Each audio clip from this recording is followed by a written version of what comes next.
So, wir sind in Kanazawa und wir haben zum allerersten Mal ein echtes japanisches Apartment. Wir haben den Kontakt zu. Mit Heizdecke und hier ist das Control Panel. Ich glaube, ich werde da so durchschlafen.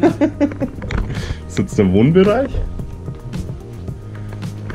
Sogar einen eigenen Rechner. Scheinbar gibt es hier eine Wii. Schöner Fernseher.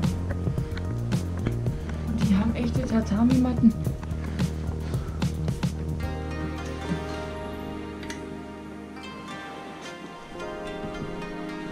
Sau cool.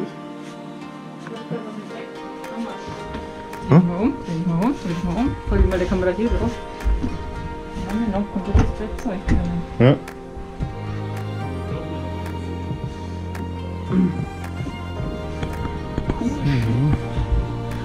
Mal in die weiteren Schlafzimmer. Ich glaube, hier wird sich der Patrick einnisten.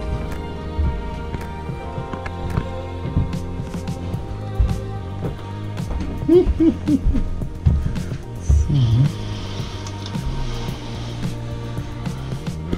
Willkommen in Kanazawa.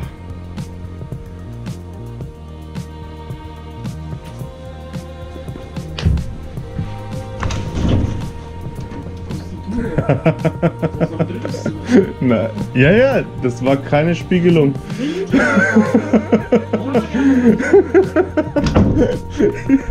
Ich glaube, die dachten, es war eine Spiegelung. Saugeil. Wir haben einen Balkon. Wir haben einen Balkon. Hinter der Couch. Ich weiß nicht, ob man das einen Balkon nennen kann, aber der war versteckt. Den hat garantiert noch niemand entdeckt. Doch, ich gerade, wie ich die Schiebetür über. Nee, ich meine vorher.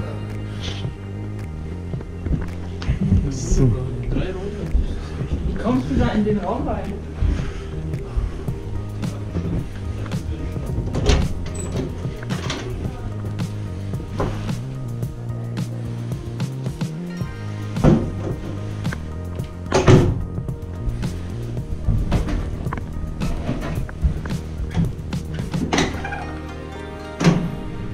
Ah, Haustechnik, verstanden.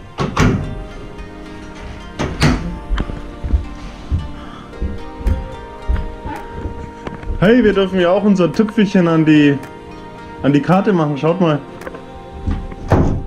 Und es war bisher erst einer aus Deutschland da.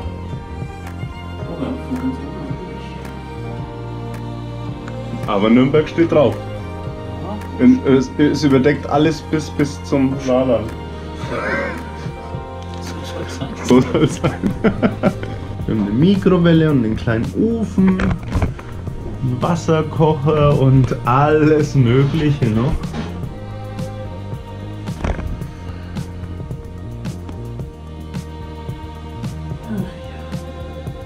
Alter, was ist das für eine riesige Spüle? Ich sage, das ist so groß wie Ball.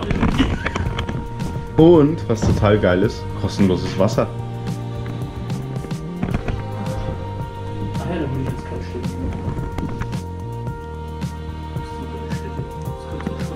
Alle drei vertreten.